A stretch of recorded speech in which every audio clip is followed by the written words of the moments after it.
Corona के खिलाफ देश आज फिर एक बहुत बड़ी लड़ाई लड़ रहा है। कुछ सप्ताह पहले तक स्थितियां संभली हुई थी और फिर ये कोरोना की दूसरी वेव तूफान बनकर आ गई। जो पीड़ा आपने सही है, जो पीड़ा आप सह रहे हैं, उसका मुझे पूरा एहसास है। जिन लोगों ने बीते दिनों में अपनों को खोया है, मैं सभी देशवासियों की तरफ से उनके प्रति संवेदनाएं व्यक्त करता हूं। परिवार के एक सदस्य के रूप में मैं आपके दुख में शामिल हूं।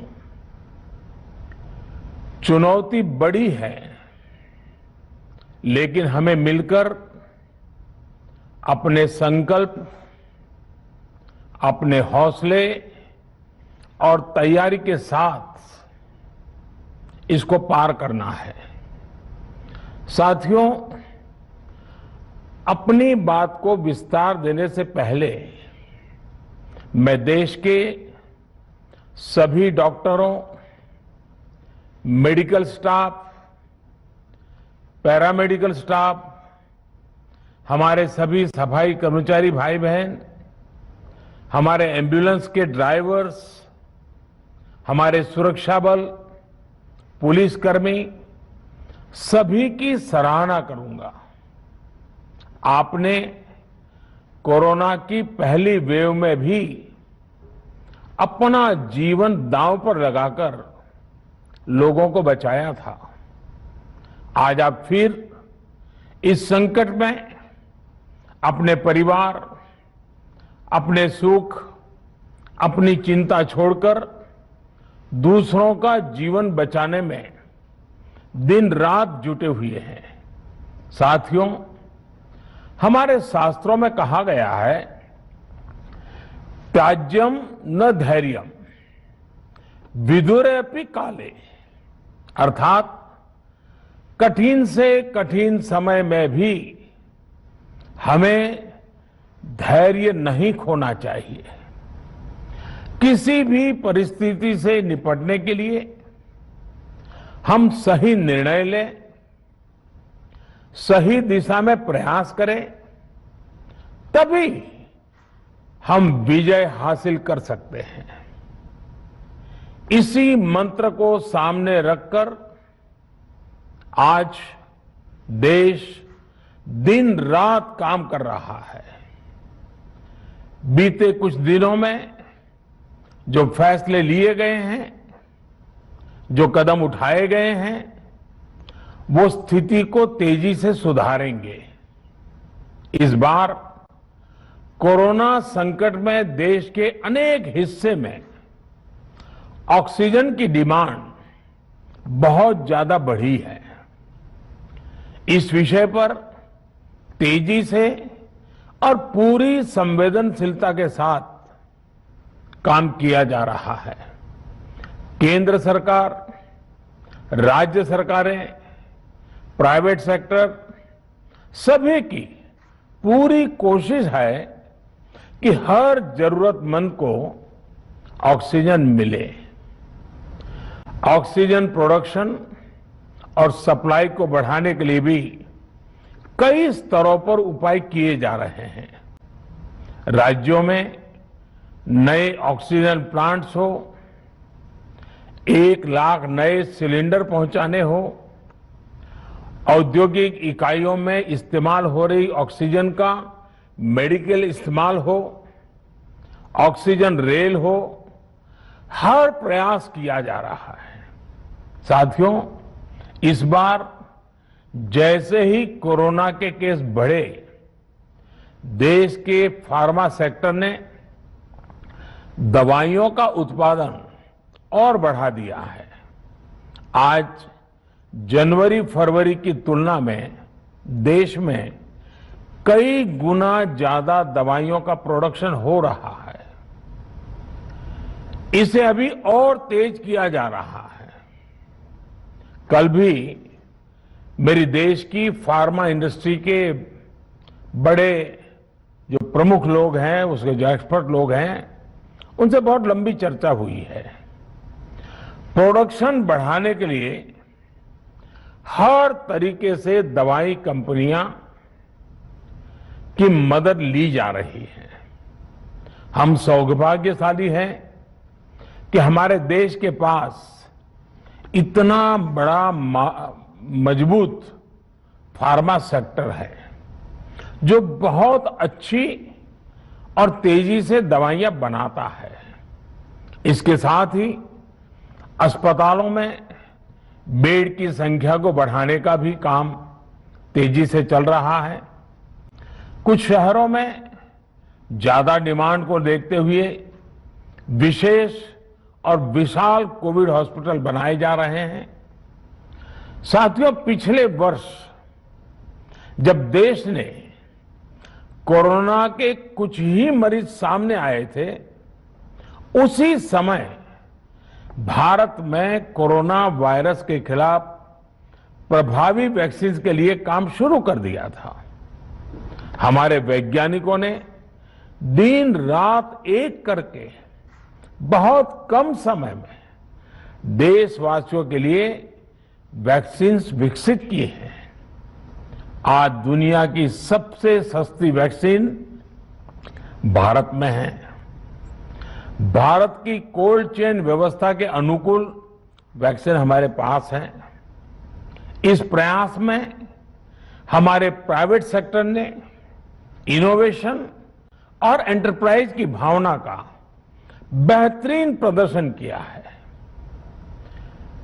वैक्सीन की अप्रूवल्स और रेगुलेटरी प्रोसेसेस को फास्ट ट्रैक पर रखने के साथ ही सभी साइंटिफिक और रेगुलेटरी मदद को बढ़ाया गया है।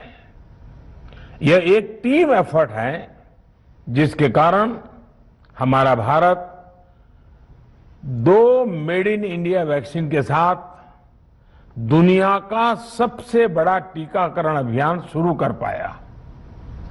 टीकाकरण के पहले चरण से ही गति के साथ ही इस बात पर जोर दिया गया कि ज्यादा से ज्यादा क्षेत्रों तक, जरूरतमंद लोगों तक वैक्सीन पहुंचे। दुनिया में सबसे तेजी से भारत में पहले 10 करोड़, फिर 11 करोड़ और अब 12 करोड़ वैक्सीन डोज दिए गए हैं। आज कोरोना से इस लड़ाई में हमें हौसला मिलता है कि हमारे health care workers, frontline corona warriors और सीनियर सिटीजन्स के एक बड़े हिस्से को वैक्सीन का लाभ मिल चुका है। साथियों, कल ही वैक्सीन को लेकर हुए एक और अहम फैसला भी हमने किया है। 1 मई के बाद से 18 वर्ष के ऊपर के किसी भी व्यक्ति को वैक्सीनेट किया जा सकेगा। अब भारत में जो वैक्सीन बनेगी उसका आधा हिस्सा सीधे राज्यों और अस्पतालों को भी मिलेगा।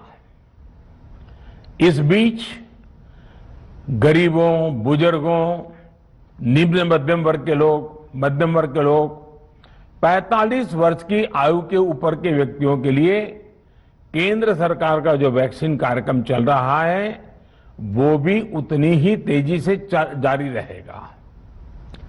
पहले की तरह ही सरकारी अस्पतालों में मुफ्त वैक्सीन मिलती रहेगी, जिसका फायदा, जैसा मैंने कहा, हमारे गरीब परिवार हो, हमारे मध्यम वर्ग, निम्न मध्यम वर्ग के परिवार हो, वो उनका लाभ उठा सकेंगे। साथियों, हम सभी का प्रयास जीवन बचाने के लिए है और जीवन बचाने के लिए तो है ही, प्रयास से भी ये है कि आर्थिक गतिविधियां और आजीविका कम से कम प्रभावित हो। प्रयास का तरीका यही रखा जाए। वैक्सीनेशन को 18 वर्ष की आयु के ऊपर के लोगों के लिए ओपन करने से शहरों में जो हमारे वर्कफोर्स है उसे तेजी से वैक्सीन उपलब्ध होगी। राज्यों और केंद्र सरकार के प्रयासों से श्रमिकों को भी तेजी से वैक्सीन मिले लगेगी। मेरा राज्य प्रशासन से आग्रह है कि वो श्रमिकों का भरोसा जगाए रखे। उनसे आग्रह करें कि वो जहां है वहीं रहे।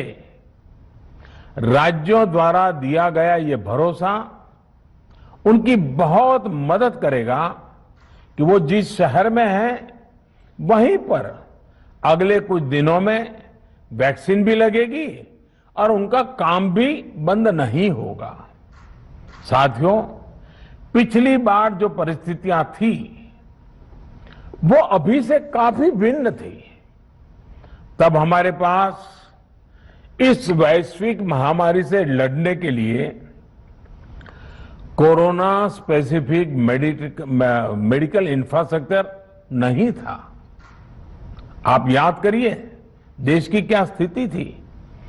कोरोना टेस्टिंग के लिए पर्याप्त लैब नहीं, पीपीई का कोई प्रोडक्शन नहीं, हमारे पास इस बीमारी के ट्रीटमेंट के लिए कोई खास जानकारी भी नहीं। लेकिन बहुत ही कम समय में हमने इन चीजों में सुधार किया। आज हमारे डॉक्टरों ने कोरोना के इलाज की बहुत ही अच्छी एक्सपर्टीज हासिल कर ली है। वो ज्यादा से ज्यादा जीवन बचा रहे हैं। आज हमारे पास बड़ी मात्रा में पीपीई किट्स हैं, लैब्स का बड़ा नेटवर्क है और हम लोग टेस्टिंग की सुविधा को निरंतर बढ़ा रहे हैं। साथियों, देश ने कोरोना के खिलाफ अब तक बहुत मजबूती से और बहुत धैर्य से लड़ाई लड़ी है। इसका श्रेय आप सभी को, सभी देशवासियों को ही जाता है। अनुशासन और धैर्य के साथ कोरोना से लड़ते हुए आप देश को यहां तक लाए हैं। मुझे विश्वास है जन भागीदारी की ताकत से हम कोरोना के इस तूफान को भी परास्त कर पाएंगे। आज हम अपने चारों ओर देख रहे हैं कि कैसे कई लोग, कई सामाजिक संस्थाएं जरूरतमंदों तक मदद पहुंचाने में दिन रात जुटे हैं। दवाई पहुंचाना हो, खाने या रहने की व्यवस्था करनी हो, लोग पूरे मनोयोग के साथ काम कर रहे हैं। मैं इन सभी के सेवा भाव को आदरपूर्वक नमन करता हूं और देशवासियों से अपील करता हूं कि अधिक से अधिक मात्रा में इस संकट की घड़ी में देशवासी आगे आएं और जरूरतमंदों तक मदद पहुंचाएं। समाज के पुरुषार्थ और सेवा के संकल्प से ही हम ये लड़ाई जीत पाएंगे। मेरा युवा साथियों से अनुरोध है कि वो अपनी सोसाइटी में, मोहल्ले में, अपार्टमेंट्स में छोटी छोटी कमेटियां बनाकर कोविड अनुशासन पालन करवाने में मदद करें। हम ऐसा करेंगे तो सरकारों को न कभी कंटेनमेंट जोन लगाने की जरूरत पड़ेगी, न कर्फ्यू लगाने की जरूरत पड़ेगी और लॉकडाउन का तो सवाल ही नहीं उठता है, आवश्यकता ही नहीं पड़ेगी। स्वच्छता अभियान के समय देश में जागरूकता फैलाने के लिए मेरे बाल मित्रों ने बहुत मदद की थी। छोटे छोटे बालक 5वीं, 7वीं, 8वीं, 10वीं में पढ़ने वाले, उन्होंने घर के लोगों को समझाया था, मनाया था। उन्होंने बड़ों को भी स्वच्छता का संदेश दिया था। आज मैं फिर अपने बाल मित्रों से एक बात विशेष तौर पर कहना चाहता हूं। मेरे बाल मित्र, घर में ऐसा माहौल बनाइए कि बिना काम, बिना कारण घर के लोग घर से बाहर न निकले। आपकी जीत बहुत बड़ा परिणाम ला सकती है। प्रचार माध्यमों से भी मेरी प्रार्थना है कि ऐसे संकट की घड़ी में वो लोगों को सतर्क और जागरूक करने के लिए जो प्रयास कर रहे हैं उसे और बढ़ाएं। इसके साथ ही इसके लिए भी काम करें कि डर का माहौल कम हो सके, लोग अफवाह और भ्रम में न आए। साथियों, आज की स्थिति में हमें देश को लॉकडाउन से बचाना है। मैं राज्यों से भी अनुरोध करूंगा कि वो लॉकडाउन को अंतिम विकल्प के रूप में ही इस्तेमाल करें। लॉकडाउन से बचने की भरपूर कोशिश करनी है और माइक्रो कंटेनमेंट जोन पर ही ध्यान केंद्रित करना है। हम अपनी अर्थव्यवस्था की सेहत भी सुधारेंगे और देशवासियों की सेहत का भी ध्यान रखेंगे। साथियों, आज नवरात्रि का आखिरी दिन है। कल रामनवमी है और मर्यादा पुरुषोत्तम श्री राम का हम सभी को यही संदेश है कि हम मर्यादाओं का पालन करें। कोरोना के इस संकट काल में कोरोना के बचने के जो भी उपाय है, कृपया करके उनका पालन 100% करिए। दवाई भी, कड़ाई भी, इस मंत्र को कभी भी भूलना नहीं है। ये मंत्र जरूरी है, वैक्सीन के बाद भी जरूरी है। रमजान के पवित्र महीने का भी आज 7वां दिन है। रमजान हमें धैर्य, आत्मसंयम और अनुशासन की सीख देता है। कोरोना के खिलाफ जंग जीतने के लिए अनुशासन भी, उसकी भी उतनी ही जरूरत है। जब जरूरी हो तभी बाहर निकले। कोविड अनुशासन का पूरा पालन करें। मेरा आप सभी से यही आग्रह है। मैं आपको फिर ये भरोसा देता हूं, आपके इस साहस, धैर्य और अनुशासन के साथ जुड़कर आज जो परिस्थितियां हैं उन्हें बदलने में देश कोई कसर नहीं छोड़ेगा। आप सभी स्वस्थ रहें, आपका परिवार स्वस्थ रहे, इसी कामना के साथ मैं अपनी बात समाप्त करता हूं। आपका बहुत बहुत धन्यवाद।